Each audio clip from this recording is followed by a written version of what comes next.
Hello friends, मैं सौरभ। आज आपके सामने टॉपिक है डैन व फ्रांसीसी का शासन। अभी तक हमने 4 वीडियो डाली हैं और हमने आपको बताया था जैसे कि हमने हिस्ट्री स्टार्ट की है। उसके अंतर्गत जो हमने मॉडर्न हिस्ट्री है उसको शुरुआत किया है। मॉडर्न हिस्ट्री में जो हमारा फर्स्ट टॉपिक है वो क्या है, हमारे यूरोपियों का आगमन, और उसी के ऊपर जो हमारा टॉपिक है वो क्या है, डैन व फ्रांसीसी का शासन। मैंने इससे पहले की वीडियो में आपको बताया है पुर्तगालियों का शासन और डचों का शासन और अंग्रेजों का शासन, और आज हम बात करने वाले हैं डैन व फ्रांसीसी दोनों के शासन के बारे में। वीडियो को बीच से स्किप बिल्कुल ना करें और ध्यान से समझें, ठीक है। हम बात करेंगे, यदि हम डैन की बात करते हैं कि जो डैन थे वो कब आए। जो डैनों की शुरुआत हुई, डैनों की शुरुआत 1616 ईस्वी में हुई। कब हुई? 1616 ईस्वी। 1616 ईस्वी में डैनों ने अपनी ईस्ट इंडिया कंपनी स्थापित की।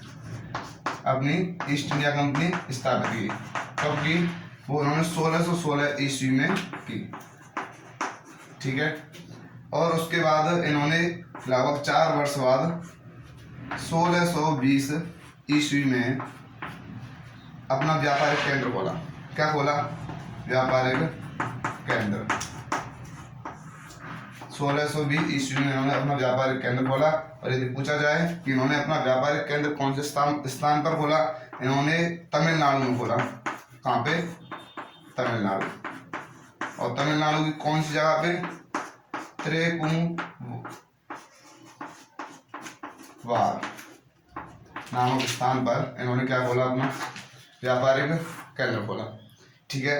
उसके बाद इन्होंने 1676 ईस्वी को बंगाल को, किसको? बंगाल को क्या बनाया इन्होंने? मुख्यालय। 1676 ईस्वी को इन्होंने बंगाल को क्या बनाया? इन्होंने मुख्यालय बनाया अपना। यदि पूछा जाए कि बंगाल में किस स्थान पर इन्होंने अपना मुख्यालय स्थापित किया, इन्होंने श्रीरामपुर नामक स्थान पर अपना श्रीरामपुर नामक स्थान पर इन्होंने अपना मुख्यालय स्थापित किया। और उसके बाद इन्होंने 1845 ईस्वी में इन्होंने शासन किया, खूब लंबे समय तक शासन किया। उसके बाद 1845 ईस्वी में इन्होंने जो भारतीय वाणिज्य कंपनी थी, जो भारतीय वाणिज्य कंपनी थी वो उन्होंने बेच दी। उन्होंने क्या कर दी? बेच दी। किसको बेची? यदि पूछा जाए उन्होंने किसको बेची, इन्होंने अंग्रेजों को अपनी भारत की जो वो थी क्या कंपनी थी, वाणिज्यिक कंपनी, इन्होंने बेच दी। कब? 1845 में। और इनका शासन यहीं से खत्म हुआ, ठीक है। मैं आपको फिर से बताता हूँ कि डैनों की शुरुआत कब से हुई। डेनमार्क ने जो अपनी ईस्ट इंडिया कंपनी स्थापित की, कब से की? 1616 ईस्वी में की। उसके बाद उन्होंने 1620 ईस्वी में अपना व्यापारिक केंद्र खोला। कहाँ पे खोला?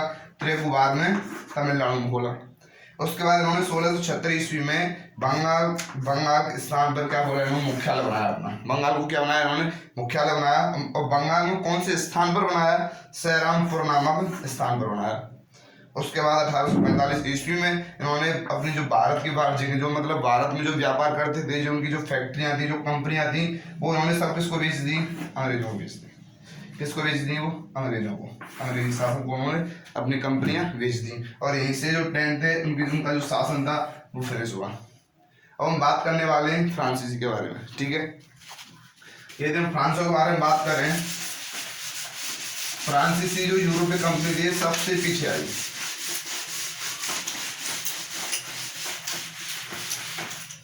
और पूछा जाए कि जो फ्रांस की जो कंपनी थी, फ्रांस की कौन सी company? French East India company. French East India company. यह भारत कब आई? यह भारत 1664 ईस्वी को आई। यानी कि 1664 ईस्वी में जो फ्रांसीसी थे वो व्यापार करने लगे। और उन्होंने 1668 ईस्वी में उन्होंने अपनी पहली फैक्ट्री खोली। कहाँ पे? सूरत में क्या खोली उन्होंने? पहली फैक्ट्री खोली। ठीक है। फ्रांसीसी कब आए? 1664 ईस्वी में। इन्होंने 1664 ईस्वी में फ्रेंच ईस्ट इंडिया कंपनी की स्थापना की। उसके बाद 1668 ईस्वी में इन्होंने सूरत में अपनी पहली फैक्ट्री खोली। उसके बाद इन्होंने कई जगह अधिकार किया अपना। उन अधिकारों की यदि हम बात करें, उनको हम ट्रिक से याद कर सकते हैं। कैसे? इन्होंने जो फर्स्ट इन्होंने 1730, 1724 और 1739 में 3 स्थानों पर इन्होंने अधिकार कर लिया। कैसे याद करेंगे? तीनों याद करेंगे। एम के। एम से क्या है? मॉरिशस। इससे क्या है? मालाबार। और इसमें क्या है? कैसे? कराईकल। इन 3 स्थानों पर इन्होंने क्या किया? अपना अधिकार जमाया। क्या जमाया? अपना अधिकार।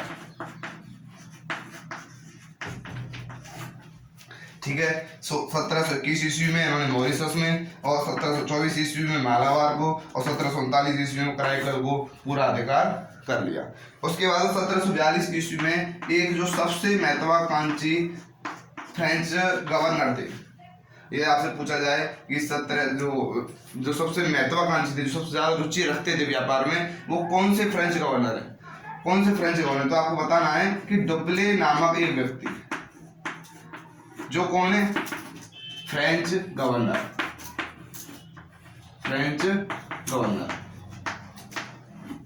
इनको भारत में शासन करने की सबसे ज्यादा दिलचस्पी थी।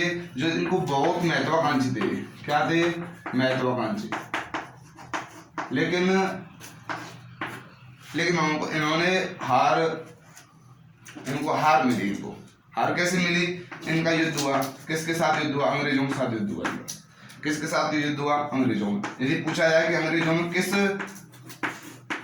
कौन शासन कर रहा था उस समय, जब 1742 ईस्वी में डुप्ले के साथ युद्ध हुआ, वो कौन था? क्लाइव।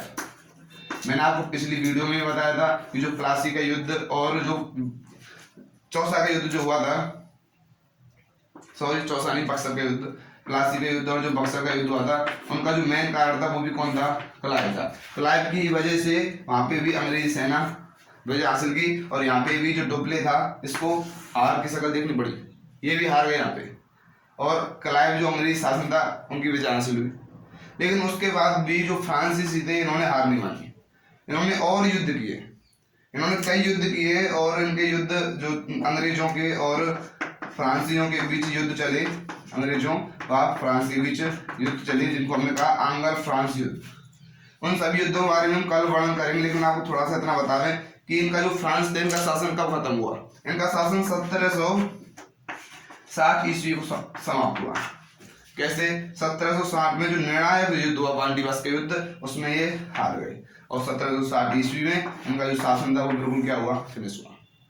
ठीक है। और जिनके बीच जो युद्ध हुए अंग्रेजों और फ्रांसों के बीच, जो इनके युद्ध हुए थे, कर्नाटक युद्ध, इनके युद्ध हुए किस कारण थे वो भी बता दूं आपको। जिनके युद्ध हुए वो कर्नाटक की वजह से हुए। कर्नाटक की वजह से कैसे? कर्नाटक में इनकी राजनीति चलने लगी।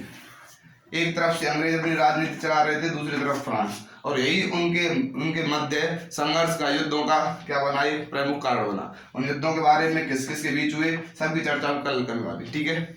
वीडियो अच्छा लगा हो तो लाइक करें और चैनल को सब्सक्राइब करें। Thank you.